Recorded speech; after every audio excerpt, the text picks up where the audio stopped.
Todas as pessoas que venceram na vida, inclusive financeiramente, na empresa, nos negócios, na vida, estavam cumprindo princípios que são bíblicos. Um exemplo, uma vez eu fui dar uma palestra, cara, tinha juízes, desembargador, foi um negócio assim de alta, me prepararam mal, falaram assim, cara, tem uma palestra dali, não me explicaram bem o que era só pensador, só cara doutorado, era uma coisa muito difícil. E aí eu fui falar um pouco de espiritualidade, cara, ninguém me confrontava ao vivo, assim, eu dando a palestra. Levantou uma mulher que era juíza e falou assim, você tá falando não tem sentido nenhum não, hein? Cara, na palestra, o controle emocional que você tem que ter, eu falei, que legal, por quê? Não, porque eu não quero saber de religião, não. Eu falei assim, não, mas eu não tô falando de religião, não, eu tô falando de princípios. E princípios valem em qualquer lugar. Por exemplo, a senhora é casada? Sou. Você sabe onde é que tá seu marido agora? Rapaz, a mulher se transfigurou, desfigurou, né, sei lá. Falou assim, por quê? Eu falei, não, porque com certeza a senhora espera que ele esteja fazendo o que falou que ia fazer. A senhora gostaria de ser traída, por exemplo? Que absurdo, claro que não. Alguém gosta de ser traído? Não. Então, só tem um lugar que diz que nós temos que ser fiéis ao nosso cônjuge. É o que eu tô falando, tentando explicar pra senhora, é a Bíblia. A senhora acha que é certo mentir? Não. A senhora acha que é certo roubar alguma coisa dos outros? Eu sou juiz, é claro que não. Só a Bíblia diz que não é certo. Todos os códigos morais que a gente acredita. Então eu fui falando o seguinte, não é religião, é princípio. Você entrevistou muito cara, Flávio conviveu com muito cara bem sucedido. E você consegue identificar os princípios. Seja os princípios familiares, o princípio de honrar pai e mãe, o princípio de não falar mal de ninguém, o princípio da honestidade, seja o princípio da multiplicação, plantar e colher. Algum princípio ou vários princípios esse cara está fazendo, né? Está plantando para colher. O que você identificou? Você está numa vibe espiritual agora, eu tô sentindo que você está entrando nisso aí, né? Mas antes, quando você era mais cético, você identificava alguma coisa? Pô, engraçado, todos esses caras aqui fazem assim, e era uma coisa meio incomum, que não era bem normal, mas todo mundo fazia, tipo um princípio. Cara, eu comecei a ler a Bíblia com uma pessoa muito cética. Eu comecei a ler a Bíblia com uma pessoa muito cética e comecei por Provérbios, né, de Salomão, onde existem muitos princípios lá dentro que foram provados com o tempo, princípios de prosperidade, de sucesso, de riqueza, de seja lá como você queira interpretar, né, tudo é válido. E antes de eu ler a Bíblia, eu já tinha atingido minha liberdade financeira, né? Só que, para atingir a liberdade financeira... Ou seja, os 5 mil que você precisava para viver já estavam se pagando. Exatamente, já tinha 5 mil reais lá. E aí, ao longo dessa jornada, o que me trouxe a liberdade financeira? O que me trouxe foi uma série de princípios e ações que eu executei ao longo do tempo.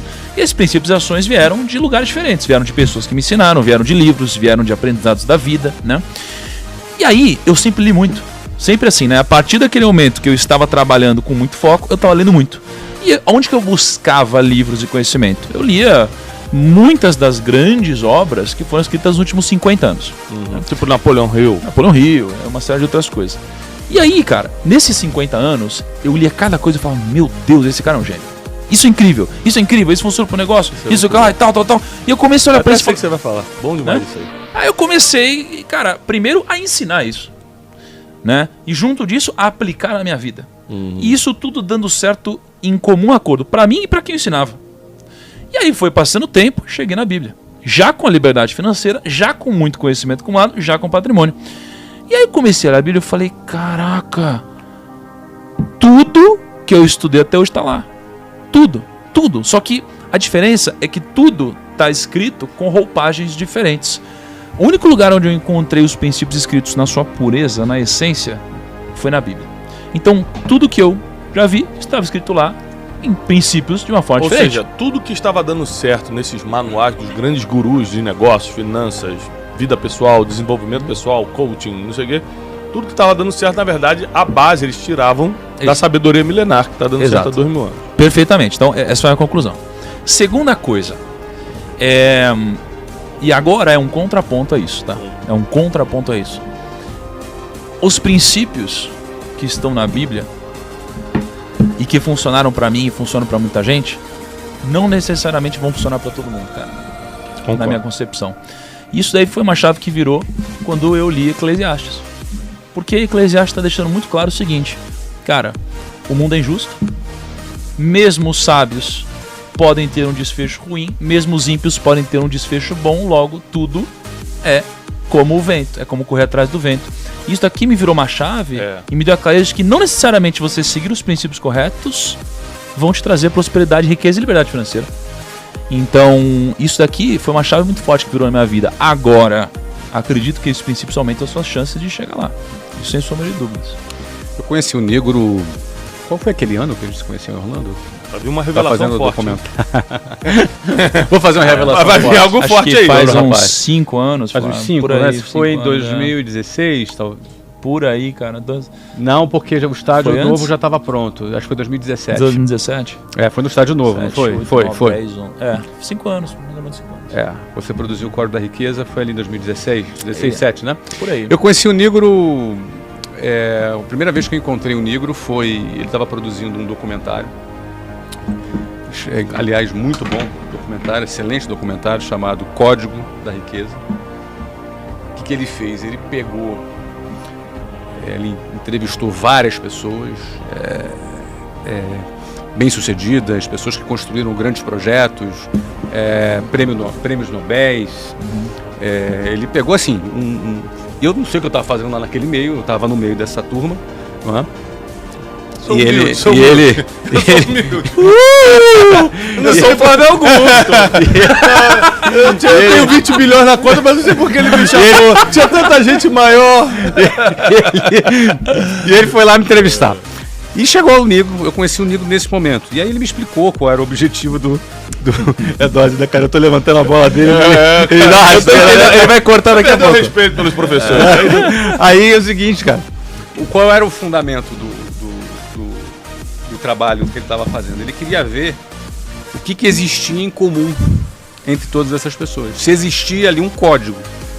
Ele queria ver o que existia em comum em todas essas pessoas. O que ele observava de princípio. Ele observa o seguinte: cada uma dessas pessoas tinha uma fé diferente.